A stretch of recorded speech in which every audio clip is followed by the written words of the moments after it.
আচ্ছা, রমজান মাসে দুপুর বেলা তৃষ্ণা লাগে কি লাগে না? অনেকে তো 3-4 বোতল ইফতারিতে খাওয়ার জন্য শরবত বানায় রাখে, ফ্রিজের মধ্যে ঢুকাইও রাখে। রুমের মধ্যে কেউ নাই, আপনি আছেন, রোজাদার আছেন, বোতলে পানি আছে, দরজা বন্ধ আছে, তারপরও কি কেউ পানি খায়? একটু জোরে বলেন, কেউ খায়? বন্ধু বান্ধব আত্মীয় স্বজন রুমে কেউ দেখার মতো কেউ? তারপরও একজন রোজাদার রমজান মাসে হাজার তৃষ্ণা লাগলো পানি খায় না। এবার কেউ যদি জিজ্ঞেস করে, কিরে খাস না পানি, কেউ দেখবে না তো? তখন সে উত্তর দেয়, রোজা ভেঙে যাবে। আরে কেউ দেখবে না তো? তখন সে বলে যে আমার আল্লাহ দেখতেছে, আমার আল্লাহ দেখতেছে। অর্থাৎ আমার তৃষ্ণা, আমার বুক চাচ্ছে পানি খেতে, কিন্তু আমি নিজেকে কন্ট্রোল করছি, আমার আল্লাহ দেখছে। আমার আল্লাহর ভয়ে আমি আমার মনের চাওয়াটাকে দাম দিব না, আমি আল্লাহর চাওয়াটাকে দাম দিব। আল্লাহ বলেছেন সূর্যাস্ত পর্যন্ত অপেক্ষা করতে, আমার মন বলছে এখন পানি খেতে, আমি মনের চাওয়াকে কুরবানি দিলাম, আল্লাহর চাওয়াকে প্রাধান্য দিলাম। রব্বুল আলামিন বলে 12টি মাসে তোমাদেরকে আমি রমজান দিয়েছি একটা কারণে, এই রমজানের মধ্যে তোমরা যেরকম আমি আল্লাহ দেখি সেটা বিশ্বাস করো, আমি আল্লাহর রাগ করব বিশ্বাস করো, আমি আল্লাহ নারাজ হব বিশ্বাস করো, আমি আল্লাহ কে যেভাবে তোমরা রমজানে ভয় করে পানি খাওয়া থেকে দূরে থাকো, সিগারেট খাওয়া থেকে দূরে থাকো, ইফটিজিং করা থেকে দূরে থাকো, সুদ খাওয়া থেকে দূরে থাকো, ঘুষ খাওয়া থেকে দূরে থাকো, ঝগড়া করা থেকে দূরে থাকো, হামলা করা থেকে দূরে থাকো, আমি আল্লাহর অপছন্দনীয় কাজ থেকে যেভাবে রমজানে দূরে থাকো, এই রমজান থেকে শিক্ষা নিয়ে বাকি 11 মাসও সেই গুণে চলতে থাকো।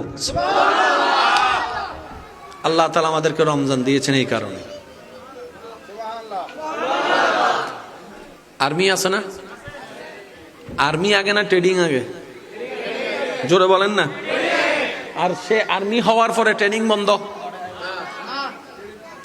আর্মি হওয়ার পরে ট্রেনিং বন্ধ? সকালে সকালে আবার ওই ফিটি প্রত্যেক দিন, আবার কিছু মাসে, কিছু বৎসরিক আছে। আল্লাহ তাআলা বলেছেন মানুষ হওয়ার জন্য যা গুণ দরকার সেগুলা নেওয়ার জন্য একটা মাধ্যম দিয়ে দিলাম, মাহে রমাদান। মাহে রমজান থেকে আমরা কিছু নিলাম। এবার চলে আসেন হজের দিকে। এমনও কিছু মানুষ আছে যাদের গায়ে মশা বসতে পারে না,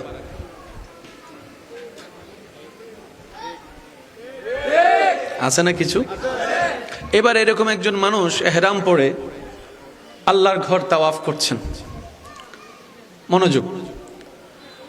লব্বাইক আল্লাহুম্মা লব্বাইক লব্বাইক লা শারীকা লাক লব্বাইক ইন্নাল হামদা ওয়ান নি'মাতা লাক ওয়াল মুলক লা শারীকা লাক। দেখি সবাই মিলে পড়েন, লব্বাইক আল্লাহুম্মা লব্বাইক লব্বাইক লা শারীকা লাক লব্বাইক ইন্নাল হামদা ওয়ান নি'মাতা লাকা ওয়াল মুলক লা শারীকা লাক। শেষবারের মতো সবাই, লব্বাইক আল্লাহুম্মা লব্বাইক লব্বাইক লা শারীকা লাক লব্বাইক ইন্নাল হামদা ওয়ান নি'মাতা লাকা ওয়াল মুলক লা শারীকা লাক। উচ্চ আওয়াজ একবার বলেন মারহাবা। যারা সচক্ষে কাবা দেখেছেন, এমন কেউ থাকলে একটু হাত তোলেন। যারা কাবা দেখছেন, দেখছেন দেখছেন দেখছেন আমার ভাই দেখছেন। আজকে যারা হাত তুলতে পারে নাই, আল্লাহ তাদেরকে এমন প্রশ্নের উত্তরে হাত তোলার সুযোগ দান করুক। আমার ভাইয়েরা জানে ওখানে তাওয়াফকারী তো অনেক দেশের মানুষ। কিছু কিছু মানুষ দাঁড়ায় থাকে, তাওয়াফের ভিড়ে যায় না, তখন তারা একটু অপেক্ষা করে। তাওয়াফকারীদের ভিতরে একটা দেশের কিছু মানুষ আছে নিগ্রু,